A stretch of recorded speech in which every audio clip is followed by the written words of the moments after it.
What's up guys, welcome back to my channel. Today we are going to be talking about all of Logic's emulation compressors. We're going to do a little bit of a very quick brief history, all the characteristics of them, and try and help you decide on what you're going to use these compressors for, because a lot of people who I teach these compressors to who are complete beginners maybe even really don't know what the difference in the compressors are. You'll sometimes struggle to know what compressor to use for what instrument, and that's understandable, especially again, as I say, if you're starting out. So what I'm going to do today is I'm going to talk you through each compressor, what they're good for, what their characteristics are, and hopefully this will help you in your creative decision making when processing and mixing tracks. Let's get the compressors up. So what I'm going to do is I'm going to get the compressor up on the master bus so we can hear it together. Here is Logic's compressor. Now the first compressor that you will see that comes up when you open the compressors in Logic is Logic's own Platinum Digital. This compressor isn't emulated by anything industry. This is Logic's own. It is very, very transparent because it doesn't have any sort of analog saturation or emulation on it at all. This is a very, very clean compressor. You can use this on just about anything. It doesn't have any characteristic to it. So as far as all the other compressors go, this is probably the most boring and standard one. But as you can see, it has all the features of a normal compressor. Moving on, next we have the Studio Vca Compressor. Now this compressor is modelled off of a Focusrite Red 3 dual compressor limiter. And by reputation, it works great on vocals, bass and guitar because of its fast response time. Characteristically, it's very transparent, so it's going to be very clean.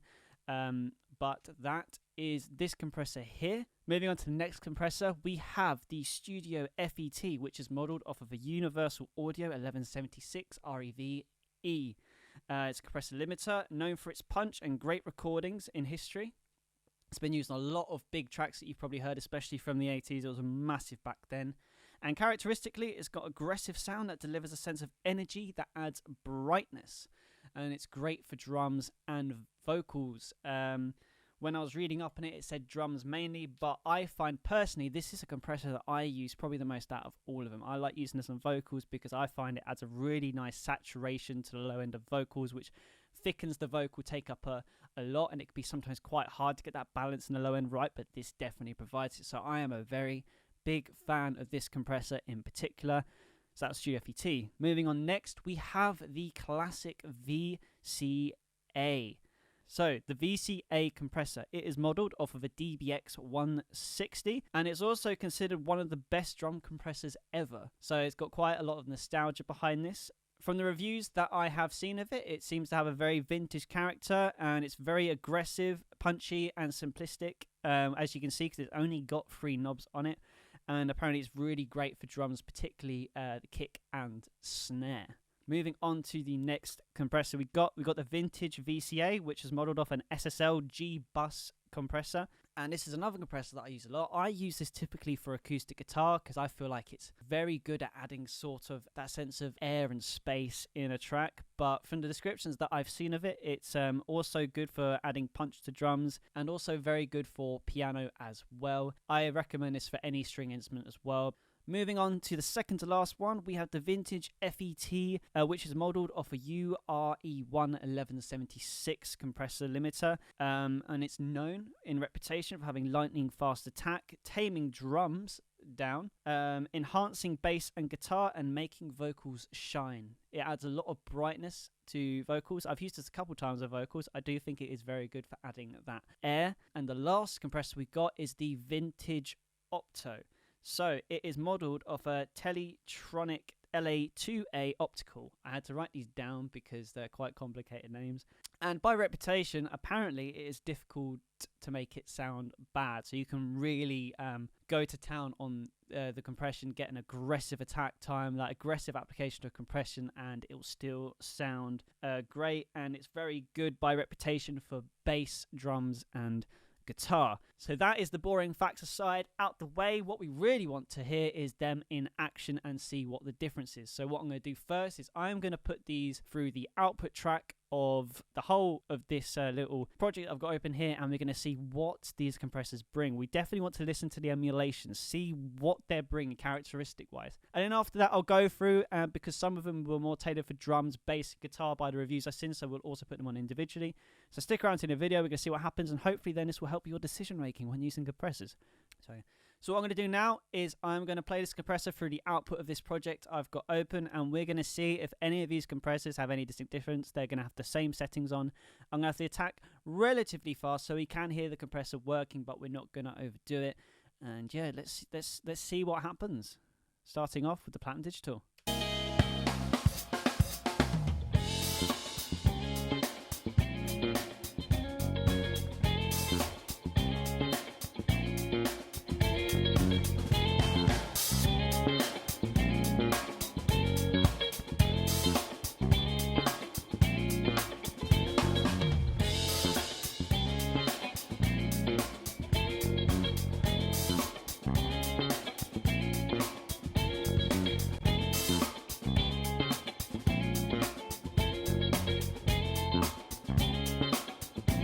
So now we have listened to them on the output track. We're going to go through and listen to them each on the drums and see what they do to the drums.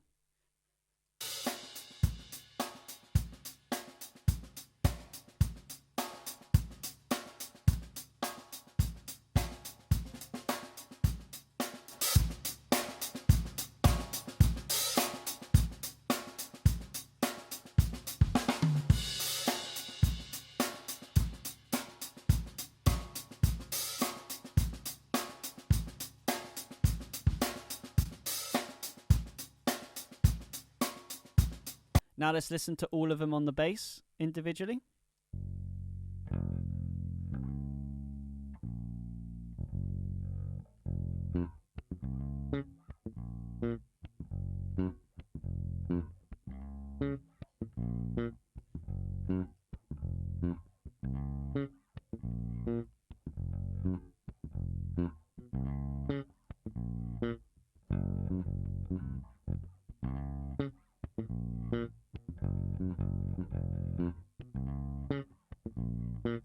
And lastly, we're going to listen to what they do to the guitar.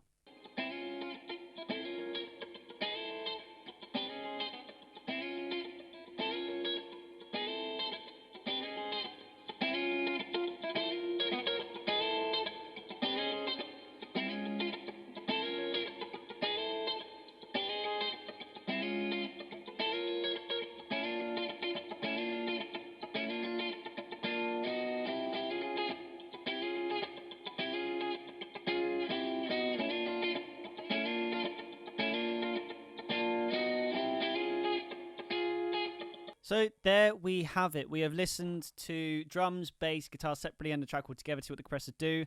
My final thoughts are going through each compressor. The Platinum Digital definitely it's not really doing a lot other than the job it's meant to do of compressing. There's not really anything added to it, which I guess is good, which means it's a very clean compressor. So that's very good for compressing stuff that you're already happy with the sound with. You don't have to worry about any sort of added sound. You just have to worry about the settings you got on the compressor. The Studio VCA is the first time we sort of hear a bit of a boost going on in the gain. There's definitely a bit of added gain to it. Again, this is very transparent. I didn't notice it was adding any sort of color at all. Again, it was just a very, very clean compressor. But again, it was just that little bit of a boost as well. And the attack, you could definitely tell it looked quite sensitive to the needle when it was going.